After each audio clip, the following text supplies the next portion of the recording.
అందరికీ నమస్కారం. Welcome to హరికిషోరం. ఈరోజు గ్రిల్ చికెన్ అయితే చేద్దాం అనుకుంటున్నాను.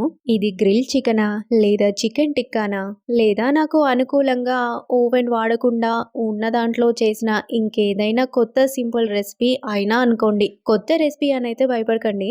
ఇది నేను ఇదివరకు ఒక 2-3 టైమ్స్ ట్రై చేశా. టేస్ట్ అయితే సూపర్గా ఉంది అని అయితే చెప్పలేను, కానీ బాగుంది. ముందుగా పొయ్యి క్లీన్ చేసుకొని సెట్ చేసుకుందాం. బొగ్గులు బూడిద తీసేసి ఇసుకని కొంచెం తడుపుకుందాం.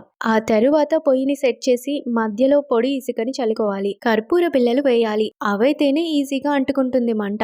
చిన్న చిన్న పుల్లలు వేసి మంటనైతే వెలిగించుకోవాలి. అదేంటో నేను వెలిగించిన ఈ మంటని చూస్తుంటే నాకు ఎక్కలేని సంతోషం కలుగుతుంది.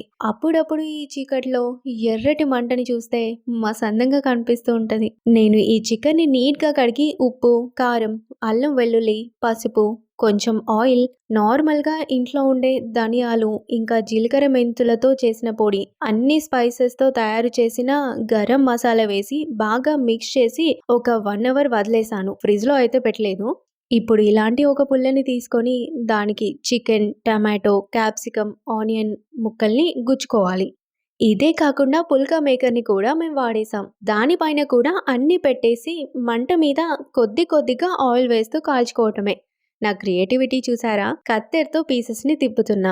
మరేం చేయమంటారు? మన దగ్గర వస్తువులు లేనప్పుడు ఉన్న వాటితోనే సర్దుకోవాలి.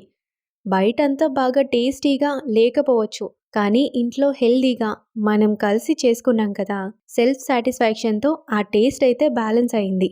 సింపుల్గా చాలా బాగుందనే చెప్తాను. సింపుల్ ప్రాసెస్ అండి, బాగుంది. మేము కూడా తిన్నాం. మీరు కూడా ఇంట్లో ట్రై చేయండి అప్పుడప్పుడు. బయట ఫుడ్ మాకు పెట్టకండి. చాలా ఘోరంగా వస్తున్నాడు.